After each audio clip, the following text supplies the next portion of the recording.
You know, I was hesitant on making another video about this game, let alone the company behind the game. As you guys know, me and Supercell aren't on the best of terms. This video was going to be about Heroes, which I was also hesitant talking about, but then I saw the post they made, claiming that the influx of new players last year was due to the team making things better for the game. Let me repeat myself. The influx of new players was because of the dev team making the game better. Oh yeah, the game for sure got better this year. It totally wasn't because content creators, including one of the biggest streamers in the world, started playing the fucking game again. No mention of Jinxie, no mention of Mo-Light, no mention of OJ or any of the other Supercell creators that have been playing this game since its inception. Nope, it was Broken Evolutions, Nerf Pass Royale, Level 16, Heroes, and a plethora of changes that sent free-to-play players to the fucking Shadow Realm. That was the reason they claimed as to why there was a record number of new players to the game. To quote the post, the team made changes to progression, simplified the game by removing extraneous systems, and added desirable new content, both in-game and out-of-game. All of this makes the game more approachable and makes progression more possible for players. Itself, this doesn't create anything immediate, but it creates the ability for returning players to have a much better time, if they return. Well, ain't that a bunch of retarded gobbledygook? And after reading the post and seeing the backlash they got for it, I knew I had to make another video. Like the Green Goblin mask to Norman Osborn, I had to step out the shadows of Supercell. You read the title of this video. Who's worse, Big Yahu or Supercell? Is there a small possibility I get striked again?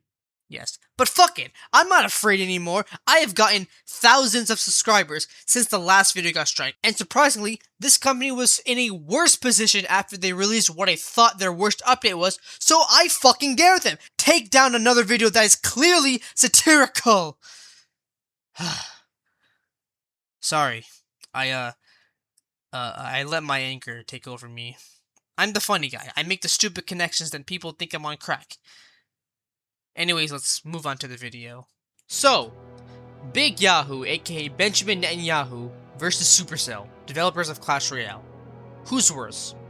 Let's compare the two, and I'll start with the big man himself. So, Benjamin Netanyahu is Israel's longest-serving prime minister, and he has done things such as starting a war with Gaza, making sure the media is mostly positive on him through means of bribery and corruption, using public funds for personal matters and like a hairdresser and a trip to New York, forming a government where the Supreme Court is very weak, in turn making him have more power, and as I mentioned before, the war on Gaza as a whole, where he has still continued to prolong this war with them, which has killed around 74,000 people, 72,000 of them being Palestinian and the rest being Israeli.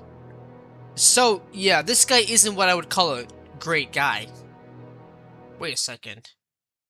If you summarize his crimes, they include diverting bad press, money issues, power over everyone else, and war crimes. Supercell lied about them being the reasons for their success. They make free-to-play essentially impossible and bombard you with tons of shop offers, which is akin to money issues.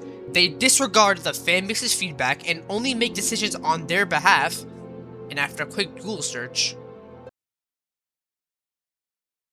I mean, the evidence is right there. The main issues that revolve around Big Yahu are also similar to the issues that plague Clash Royale. So through this bulletproof and logical reasoning, it's fair to say that these two are on the same level as being bad. Now, I know some of you guys might be saying that comparing a video game to a political man makes absolutely no sense. And if you are saying that, then you might be a Supercell Mossad agent. But would you believe me if I told you there were even more connections between Big Yahu and Supercell? What connections you might be asking? Well, to start, both Big Yahu and Supercell have 3 syllables. Same with Israel and Clash Royale. But there's more. Israel's flag colors are blue and white. The colors of Clash Royale levels, like level 16, are also blue and white. Also, you play as the Blue King in Clash Royale. The Israeli flag is a star with 6 points, level 16 exists. The star is also made up of 2 triangles, and the flag has 2 blue lines. In Clash Royale, there are 2 sides 2 bridges and 2 princess towers on each side. Now you might be saying that these are all just a bunch of coincidences. There's no actual way to prove that Big Yahu and Supercell are connected. But you, the esteemed viewer, haven't listened to my final and biggest connection of them all. Supercell is based in Finland, and what colors does the Finnish flag have? Blue and white. Not only that, but the flag also has 2 blue lines. Do you know what other flag has 2 blue lines? The Israeli flag. There is a clear and cut connection between Israel and Finland, which in turn means that Big Yahu and Supercell are also connected. This undeniable evidence is right here in front of all of us. So, what's the final takeaway?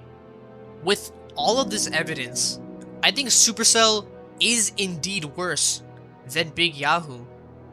It's close, but I think Supercell edges this one out. I think even the big man himself would look at the game and its updates and even call them war crimes himself. It's sad, you know. I played this game when it came out and I had tons of fun with the game. Was I good back then? Hell no. But I had fun, and that's what matters. But now, greed has taken over Supercell. Instead of prioritizing making the game balanced, fun, and engaging, instead, they are now prioritizing money. The way they handled Heroes on launch, where you could get repeats, literally meant spending money was more worth than unlocking the heroes for free. It's not just Supercell. We have seen other gaming companies that have prioritized money over their fanbase, but Supercell to me is the best example of that. Yes, the game has always somewhat paid to win, but now it's at its worst. What's even more egregious was their apology about the backlash to the post, which seems to be AI generated based on what I've seen online. That, or it was a half-assed apology, after they threw content creators under the bus. Do I think Supercell can salvage Clash Royale? Maybe, but they refuse to listen to any of us and our criticism towards them. But, if anyone at Supercell is watching this video, first of all, please don't send a nuke to my house, and secondly, just listen to us please, and make the game fun again. That's all we're really asking for. So yeah, this is my Valentine's Day gift to you all. As you can see, I made a video about my biggest op on the day all about love, but what else was I gonna do? Anyways, that's all I gotta say. I'll see you guys in the next video. Take care now.